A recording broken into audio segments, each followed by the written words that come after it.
ప్రతిపక్షం కూడా లేని మనం, విపక్షంలో ఉన్న మనం ఎలా పార్టీని ముందుకు తీసుకెళ్లాలి, ప్రభుత్వాన్ని ఏ తప్పిదాల మీద క్వశ్చన్ చేయాలన్నటువంటి మినిమం నాలెడ్జ్ అనేది మనకు ఉండిద్ది. లేని పక్షంలో ఇది ఇలాగే ఉండిద్ది, పెట్టిన వారు ఈ పంత చేపినట్టుగానే ఉండిద్ది వ్యవహారం అంతా కూడా. కాబట్టి కొంచెం మాట్లాడే ముందు పైగా ఇంకొక మాట కూడా అన్నారు, సుఖానికి అలవాటు పడ్డారని చెప్పేసి.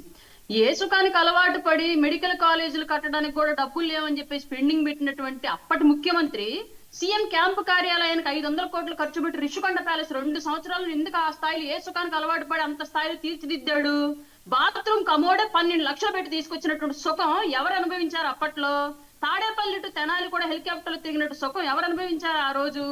ఇవన్నీ మనం క్వశ్చన్ చేస్తే, సామాన్యుడు క్వశ్చన్ చేస్తే ఆన్సర్ చెప్పుకోగలిగేలా ఉంటే అట్లాంటి విషయాలను తెర మీదకి తీసుకురావాలి, లేదంటే తెర మీదకి తీసుకురాకూడదు. వైసీపీ నుంచి ఇది ఒకటి నేర్చుకోండి. ఫస్ట్ మీరు ఏం చేశారనేది ఒకసారి రిమైండ్ లో పెట్టుకొని అప్పుడు నువ్వు మాకు నేర్పించదమ్మా, నువ్వు చెప్పేది చెప్పు. నువ్వేందు నీతో ఏది మేము నేర్చుకునే తల్లి? నువ్వు నేర్చుకో, పవన్ కళ్యాణ్ గారితో అవసరం లేదు. మాకు నేర్చుకోవాలి అని చెప్పొద్దు. నువ్వు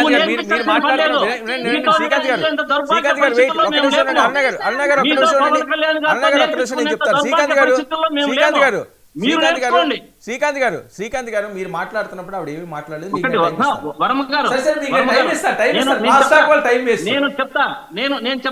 నేను ఒక్క నిమిషం చెప్తా. ఆమె మాట్లాడేటప్పుడు మాకు నేర్పించే పరిస్థితి ఆమె ఎక్స్ప్లెనేషన్ ఆమెకి నేను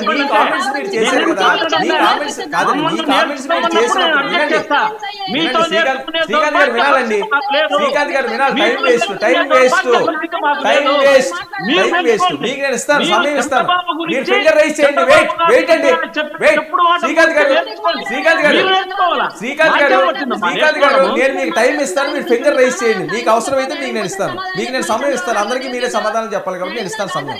టైం వేస్ట్.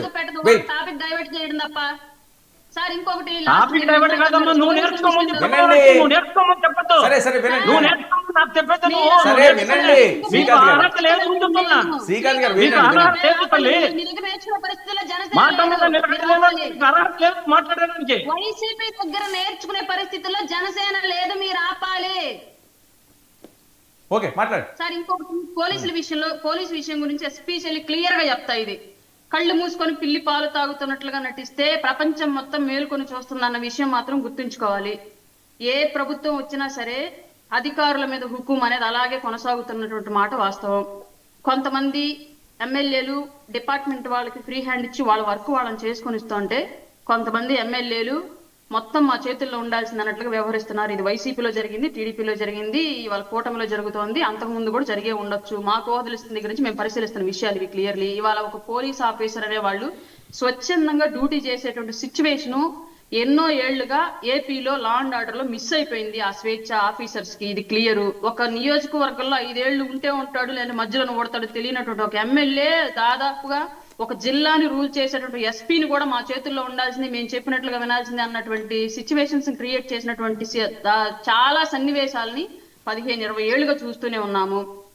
వాళ్ళు ఎన్నో సర్వీసులు ఫేస్ చేసి ఎంతో ఎక్స్పీరియన్స్ ఫేస్ చేసి ఒక జిల్లాకి ఎస్పీగా వస్తే, ఒక పోలీస్ బాస్ గా ఉంటే, ఒక నియోజకవర్గంలో ఏదో కలిసి వచ్చో ఇంకో ప్రజలు ఆమోదించో ఎమ్మెల్యే అయినటువంటి వ్యక్తి కూడా జిల్లా ఎస్పీని టార్గెట్ చేసి రాజకీయాలు చేస్తున్నటువంటి సందర్భాలను చూస్తా ఉన్నాం మేము మా కళ్ళారు. ఇప్పుడు కాదు, 15-20 ఏళ్లుగా చూస్తున్నాం ఈ సిచ్యువేషన్. వైఎస్ రాజశేఖర రెడ్డి గారి టైం నుంచి కూడా చూస్తున్నాం మేము. ఇవాళ పోలీసులకి స్వేచ్ఛ లేదు ఆంధ్రప్రదేశ్ రాజకీయాల్లో అన్నది వాస్తవం.